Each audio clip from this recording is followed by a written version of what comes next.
We recently got back from a 5-night cruise on Royal Caribbean's Quantum of the Seas, and we sailed with our 3 grandchildren and our son. So we thought we'd kind of come back and give you a little overall review of our thoughts on the ship. We have put a couple of videos out already, but this is kind of a final sort of a review. Maybe our good, bad, and maybe even a little ugly. What do you think? Was there any ugly, Jamie?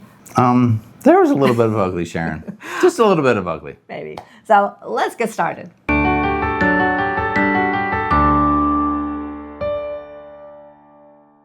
Hello everyone, it's Sharon and Jamie from Sharonatsea Travel, and as I mentioned, we are going to talk about the good, the bad, and maybe a little ugly of Quantum of the Seas. Just a little bit of ugly. What we want to try to do is break it down by different areas. Like we're going to talk about the cabin, the service, a little bit about the activities, the entertainment, and things like that. So let's jump right in, Sharon. We don't want to waste any of your time. We want to go right into the cabin. Really quick, what'd you love about the cabin, or what didn't you love about the cabin? Well, probably my number one thing I loved was the storage. Royal Caribbean is known for having great storage, and it did not disappoint in that way. There was plenty of storage. We had connecting cabins, a cabin that accommodated 2 and a cabin that accommodated 4. The cabin that accommodated 4 had even a little extra storage, like over the sofa, a cupboard that opened up and some things, as there was plenty of storage for all of us, and that was great. The bathrooms were quite large, and so I love the cabin. Now, I know you had some issues with the virtual balcony. Yes. I kind of liked that. You are so right about that. Well, all right, the virtual balcony was I mean, it's supposed to be a pretty neat feature, and I guess it is. Is it better than having just a wall there with nothing on it? Sure it is. But the idea is it's a television that's vertically on the wall, and it's supposed to give you an image or show you what's going on outside of the cabin to give you a virtual balcony feel. Well, most of the time, the quality of the image was very poor. It was overexposed. It didn't really look like what you would want it to look like outside. On a couple of occasions, we saw something nice. Quite often, the screen would glitch out, and it would turn to green, and it would get all pixelated and then get normal again. Okay, I get it. That'll happen. But it just didn't wow me. And the final thing about the virtual balcony is at night, it just turned jet black. There were no stars. It didn't give you a real feel for what it would look like if you're on your balcony. You know, like lights shining on the water a little bit. So I just didn't really, I just didn't really love it. And the other thing I didn't love about the cabin is in the cabin for 4, Royal Caribbean does not have bunks that come out from the ceiling or that fold out from the wall. So they have to pull the sofa out to have 2 people on it. And when you pull the sofa out, there's almost literally no room to get to some of the desk area and things like that, and the drawers can be hard to get to. And I know that's just how the cabins are, but it pulls out and it stays out the entire time for the other 2 people in the room that make up the 4. And I just don't like how it takes up all that space. So for me, the cabin's not as great. You love the storage, and that's a big deal. I love the storage. So for you, it was a good, and for me, I don't know, maybe a little more of a bad. Next, let's talk about dining. So first up, we were with our grandkids, so we kept it pretty simple, and we ate in the main dining room every night except for one. We ate in the buffet. We didn't do any specialty dining, but we did eat at a couple other areas around the ship, Sorrento's and Cafe Promenade and things like that. So I would say everywhere around the ship that we ate was good. Actually, more than good. The quality was great. Now, I will say Sorrento's is your typical Sorrento's. I've never been a real big fan of Royal Caribbean Sorrento's for pizza. Now, Sharon, you realize that by not saying good things about Sorrento's, you were going to really upset all of the royalists, all the fans of Royal Caribbean out there that love and rave about Sorrento's, but I am 100% with you. And I will die on this hill that Sorrento's is maybe, I don't even know if it's top 4 cruise line pizza, but that being said, you're right. The service, the food in the main dining room was great. The buffet is great. The Windjammer is always good. Tons of options, easy to get in and out of there. And we found that if you go all the way to the back of the ship, all the way to the aft area, there's an outside spot where you can almost always grab a table, even when the buffet is super full. So that's a great little tip for you. But one thing about the main dining room, and this was driving us crazy, I think. Number one, Royal, stop trying to be like Carnival. We don't need the servers to sing and dance. And number 2, I get it. There's a survey at the end of the cruise. You don't need to tell me 15 times. Once is enough. Oh my God. And I swear to gosh that there was a recurring, like a recorded thing that played on the 4th and the 5th night of the cruise in the main dining room, doing the same thing, asking you over and over again to do the survey. I thought they stopped asking you to do surveys, because how good is a survey if you're being begged to give 10s all the time. So if they could just stop those two things, then I would love it. So surveys, entertainment in the dining room, bad. Everything else about the dining turned out to be great. Great. All right, next up, let's jump into entertainment. Okay, now I know we're gonna get to the theater and the theater shows, but besides the main theater shows, there are a number of other places on the cruise ship that you can see all kinds of entertainment going on. After the ship, there's a lounge called the 270 Lounge, which people rave about, but Sharon and I saw that lounge on Ovation of the Seas. It's a Quantum class ship and a sister ship to Quantum of the Seas, and we don't like that lounge at all because the main floor is lowered, and if you're not in the first rows, you can't hardly see anything. So that's a tip for you. If you go to anything in the 270 Lounge on a Quantum class ship, get there early and get a seat up front, or you're just gonna be looking at the heads and the tops of the heads of a lot of the performers. So keep that in mind. But Sharon, as far as the shows themselves went, what did you think about the main shows in the Royal Theater? In the theater, I thought the shows were good. They were very, just solid. Nothing over the top stood out. A lot of singing, dancing, things like that, your typical theater shows, but nothing like kind of over the top, crazy, great. I agree with you on that. The singing and the dancing, great quality. Yeah. Right. And so I was somewhat entertained. We saw a show called Sonic Odyssey, and that was cool. The guy was playing like a harp, but this was not your average harp. It had strings that were like from the stage up to the balcony. It was very weird, and it was interesting. Maybe for the first 20 minutes of the show was interesting. It got a little, but anyway. But overall, good performances were good. I don't know if I'm rushing to the theater to see those shows again, but seeing them once, I was entertained. But there is one place for entertainment on the ship that drives me crazy. There is something called the Music Hall. The Music Hall is on deck 5 and deck 4, so it spans 2 decks. It's got a big stage, a huge dance floor. There are 2 bars, upper and lower decks, tons of seating. It's an amazing venue to have amazing music. And every time we walked in there or walked by there, they just didn't have any great music going on. At one point, they had karaoke going on where there was a singer from the crowd and a live band. I guess that's cool for a minute. Another thing, I saw some kids events going on. This is a music hall. This venue could be belting out amazing music constantly, and we just didn't find it. Maybe we missed a little bit of it. I don't know. We weren't there every night, granted. But anyway, the theater shows were good. Go see them, check them out. Go check it all out and judge for yourself. But we weren't blown away by it, and the music hall drives me crazy. I need more done with that music hall, Royal. Now, Sharon, hold on. Before we get into the next topic, I feel like I'm the one that always comes in with the bad or the ugly. I'm not really just a grumpy old guy. So I promise you, there's a lot of good stuff that I enjoyed as well. So just know that. But the next thing we'll talk about is the Seaplex. Now, in the aft of the ship on Quantum class ships, there's tons of activities. I mean, tons of them. And there's an indoor area called the Seaplex. And that is a cool place for kids to hang out, kids of all ages actually, with tons of different things to do in there. There is. There's, like Jamie mentioned, it's 2 levels. So upstairs, there's all kinds of things. They have ping pong. The Xbox room is super cool. Kids love hanging out there. They had some other kind of like hand games. Was it foosball and some of those things? But they had all kinds of things up there for kids to do. And the lower level had a big open area, and that's where they would do things like the bumper cars, which that is so favorite. Cool. Love the bumper cars. We actually had the opportunity to do them 3 times, which was great because usually you barely get to do it once because the lines get so long. So we were lucky with that. We love that. Listen, as a grandparent, there's nothing better than smashing into the grandkid, boom, with the bumper car. Yeah. Loved every minute of it. Yeah, so that was fun. I could have rode those things all day long. But anyway, so in that same area, they also had times where they did once they did laser tag, and it was only for the teens, so I was kind of a little disappointed that they didn't have one for all ages or for adults. But I get it. It does take up a lot of time to get that whole thing going. There was also roller skating in that area during one afternoon, so that was fun for the kids. Also, they used it for volleyball, basketball, and even dodgeball. So they had all kinds of things going on during the day. So that was a spot we spent a lot of time in and had a lot for everyone. And you got to make sure you pay attention to the app, because a lot of the times when these things are going to be open is in the app. But I will say this, bumper cars, We need much, much more bumper car time.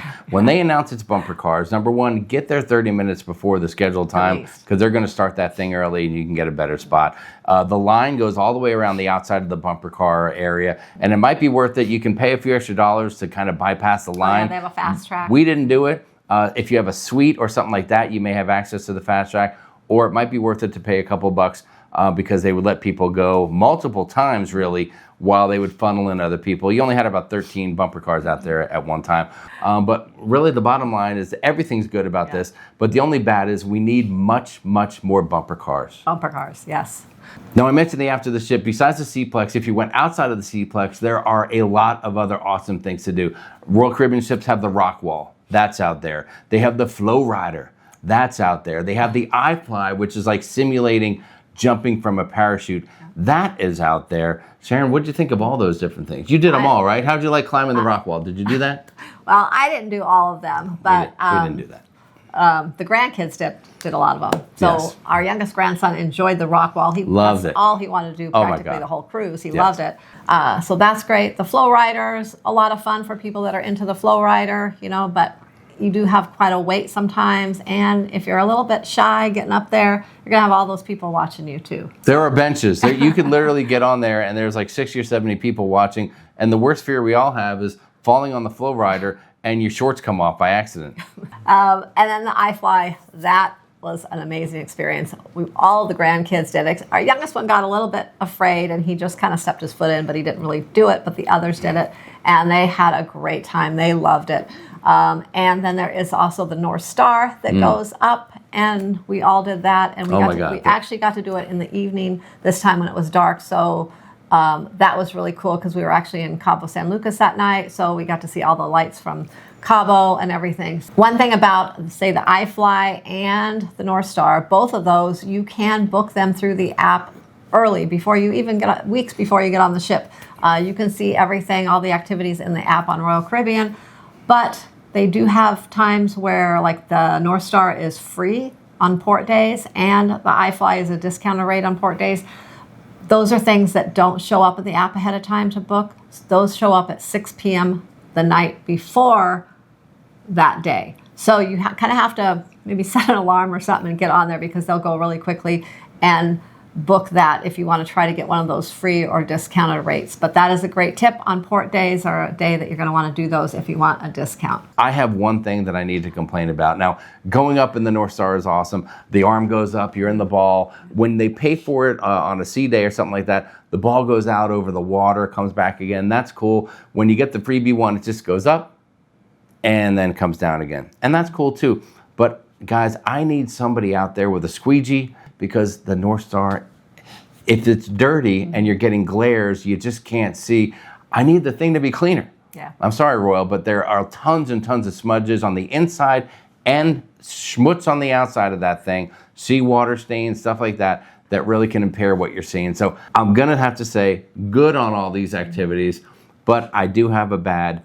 The North Star, it needs to be cleaned regularly. Get somebody in there wiping it down. Get somebody on the outside wiping it down. Please, it will enhance the experience, especially for people that are paying a lot of money to get in that thing. Now, another thing we want to mention, which everyone asked about, is the internet. How is the internet? How is the internet connectivity and all that? We did get internet for a few of the phones. Sharon had internet on her device, and the connectivity itself worked great.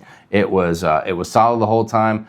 The connection was steady, and you were connected the entire time without any issues, and that allowed you to easily use the Royal Caribbean app. Now, you can use the app without purchasing the internet, and you can do more research on that, but how'd you like the app itself, and how easy was that to use for the cruise? I thought the app was very easy to navigate, and I loved that it had all of the activities. You know, you have your cruise compass, which is kind of your daily activities, your daily planner. You can kind of scroll through that. You can look at days ahead, days behind, all of those things, which I really enjoyed. You can highlight the things you want to do, so you can just go through and see what's highlighted each day so you don't miss out on anything. Now, if you want a paper copy, they do still have those. You can go request one. And on a lot of cruise lines, I will get one just because I kind of like them better, because maybe I'm not a fan of the app. But on Royal, I really find that using this app is very user-friendly, and I enjoy it. So that's great. And there are so many other things you can do with the app. I mean, you can check the menus, dining, look at your account, just all of the typical things that you would do from an app you can do on the Royal Very Caribbean easy app. to navigate. So I think that as far as the internet, the connection, and the app, thumbs up from both of us. We thought that stuff was great. Now, another thing we want to touch base on is service, overall service. You know, when we first started cruising Royal, the first time we ever went, we found the service was a little bit stiff. It's like, hey, it's business as usual, and there wasn't a lot of engagement on our first couple of Royal cruises. But And we weren't in a hurry to get back on Royal mainly because of that. Yeah, we really like the engagement, the interaction. But lately that has changed, and this cruise was more of the change for the good. We mentioned having great service in the main dining room. Our servers were amazing. Our cabin stewards were great too, although that is a funny thing. You know, we mentioned earlier we had connecting cabins, right? Connecting cabins, and we had 2 different cabin stewards, and that was kind of weird, but we survived with that. But overall, everywhere we went, service was good, interactive, and we really enjoyed it. Yeah. All right, now we did mention that we travel with our grandkids, and that caused us to not really get to all parts of the ship. And the parts we didn't get to were some of the adult parts. This ship, listen, the Quantum of the Seas is a very nice ship with tons of things to do. All the way forward on one of the upper decks is the solarium area. That's for 18 and over. Oh, that place is super cool. Beautiful views, almost like a tiered pool with multiple hot tubs in there. They have a full bar in there. They have their own small little miniature buffet. That is something that's awesome. And although we didn't use it, that is a great feature. And that leads us to kind of maybe our final thing, the main pool deck area. All right, so overall, I found the pool deck maybe to fall into the category of ugly. And I'm going to tell you why. But first, let me get your thoughts on the pool deck. What did you think of it? Well, I'm not going to say I found it ugly. I mean, it wasn't my favorite pool deck, but I was quite comfortable on there. We were lucky enough to get seats right up in the front row, right before, in front of the pool there. So we had great seats both days that we were out there. One day we also laid up on the deck above, which was a great spot as well. So I can't say anything bad about the pool deck like that. I like that there was the pool. There was also the wave pool for the kids very close next to it. So they were able to kind of run back and forth and hang out there. And we were right there. So it just worked out nice for families. Although I would say it's a little maybe small, you know, like it could have been bigger for families. But I got a few bones to pick. Number one, it's very odd that they have a screen on one side facing the other side of the ship. It's not forward or backwards. So if you are laying out on the starboard side of the ship, you can see the big movie screen and all the fun stuff going on with it. But if you're on the port side of the ship, you're out of luck. You got no screen. You got nothing, so there's no screen. Number two, in the outside pool area, and this is, I like, but I don't like that there's an outside and an inside pool area. Now, the inside pool is great if there's bad weather, but if there's not bad weather and it's a beautiful day, it's hot, it's sticky, it's clammy in there. I guess it's okay if you like that, but I'm not a fan of that. In the outside pool, they have the main pool and they have a kids' wave pool. That's cool. I love that there's a place for all the kids to go hang out, and they do, except when it was a port day, the kids' wave pool didn't open till noon. I also had a problem with them putting out the volleyball net when the pool opened and then having volleyball all day in the pool. So while someone's sitting in the pool trying to have a conversation and enjoy a cold drink, you can just be talking and boom, you're going to get smashed in the head with somebody overzealously spiking a volleyball. That I didn't like. And I'm a hypocrite, and I'll tell you why about this next thing, but the smokers are not forgotten on the ship. A good chunk of the port side of the Lido deck area, the pool deck area, is open for smoking, and that's great. And I've used it to smoke cigars with my buddies. So that's the hypocrite part of me. But as a non-smoker, and as looking for a space for Sharon to be at, if you're laying out on the port side of the ship, you were going to smell cigarette smoke. And if you were in the hot tub on the port side of the ship, you were going to smell cigarette smoke. And even if you're on the inside pool area on the port side of the ship, you're going to get a waft of smoke. That was a little bit rough. So for me, I didn't love the pool deck. It's a little small. It's a little cramped. The smoking is bad for non-smokers, and I had a couple of issues with it. So for me, the pool deck was a little more ugly than anything else. And I wouldn't call it ugly. I would just say it wasn't the best. We just got lucky and we had good spots there, so we enjoyed it.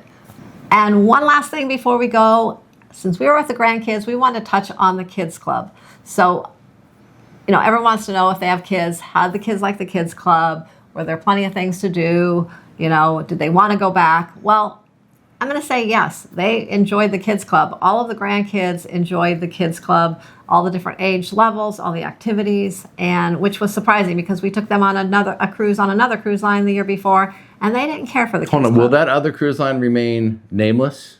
We can leave it nameless, but Does it rhyme with anything? Does it rhyme with Barnaval? Possibly?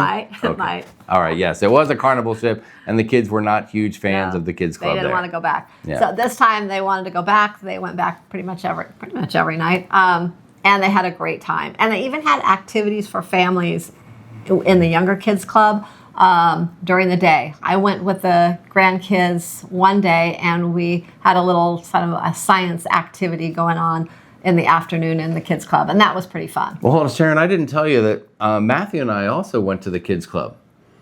Oh, Yes, Matthew and I, he's 21 now, and we went to the kids club. It's a really fun area where they have all these machines, and you put coins and dollars in them, and they go bing, bing, bing, bing, and they light up. And then there's these tables where people are being friendly and playing cards and all that kind of stuff. How was the casino, Jamie? I didn't make it to the casino this cruise. All right, all right. So hold on. Let's wrap up. The kids club. The kids really liked it. Great. All the different age groups. The boys. Natalie, who's a little bit older, they loved it. But as far as the casino went, the adult kids club, or the adult arcade as people call it, it was much better on Quantum than it was on the sister ship Ovation of the Seas that we went on last year. Yeah. Newer games and things like that. 3 roulette tables, plenty of table games.